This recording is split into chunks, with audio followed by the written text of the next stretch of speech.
You're still breathing, you jammy bastard. You're tough as they come, you know. Jesus Christ. The Godfather, the most popular and lucrative genre in the gaming industry, makes its Nazi-killing return. Wolfenstein: The New Order is an uncompromising, take-no-prisoners first-person shooter that is set in one hell of a what-if scenario. The year is 1960. The Allies have lost World War II, and the Nazis have conquered the world. Somewhere along the line, the Nazis came across advanced technology that changed the course of history. Genetically altered super soldiers, armor-plated dogs, and giant mechs proved too much for the Allied forces to overcome. Players take up the fight once again as B.J. Blazkowicz, a U.S. soldier who's been killing Nazis since the original Wolfenstein released over 20 years ago. On the surface, BJ appears like your typical action hero, but as the game progresses, players will find a character with more depth than anticipated. What's the score, Cat? Do or die, son. Same as always. After suffering a head injury during the opening portion of the game, Blazkowicz spends 14 years in a coma-like state. Conveniently, he recovers just in time for the hospital where he's staying to come under attack. What ensues is an entertaining story that doesn't shy away from the horrors of war. I feel that developer Machine Games should be applauded for not shying away from depicting the types of atrocities the Nazis were capable of. The tone of the game is hopelessly dark, as Blazkowicz and a small band of resistance fighters attempt to turn the tide against their oppressors. For those who aren't familiar with Machine Games, they are a studio comprised of veteran developers responsible for The Darkness and the Chronicles of Riddick: Escape from Butcher Bay. Much like their previous efforts, The New Order is a wonderfully paced, story-driven game built on a strong technical foundation. The New Order runs on a souped-up version of id Tech 5 and has impressive 1080p visuals on next-gen hardware.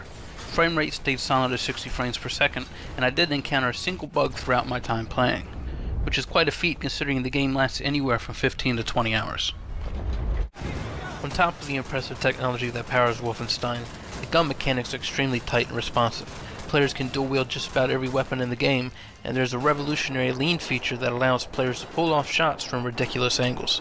The game's technology and mechanics come together to create a superior shooter experience. The only real shortcoming is the game's small arsenal of weapons.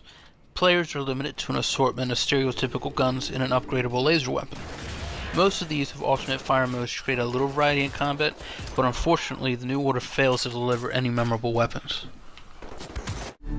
With Wolfenstein: The New Order, Machine Games sticks to what they do best, a well-paced shooter with an interesting and entertaining narrative.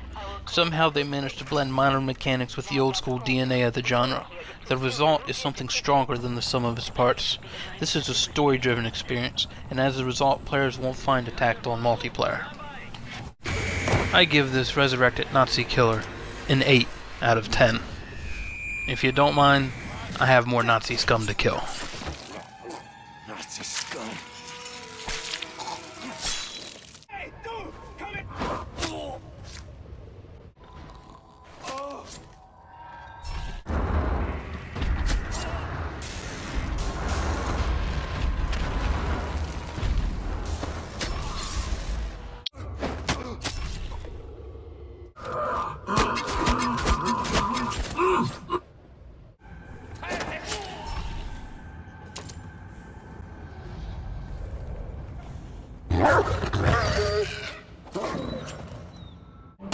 Chipping the brakes off an elevator. What could go wrong? Better stand on the counterweight.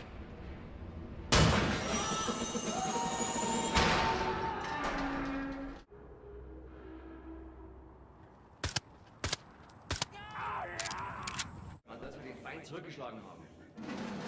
Die Berichten zufolge, die mir derzeit vorliegen, ist noch höchstens eine Handvoll Gegner am Leben.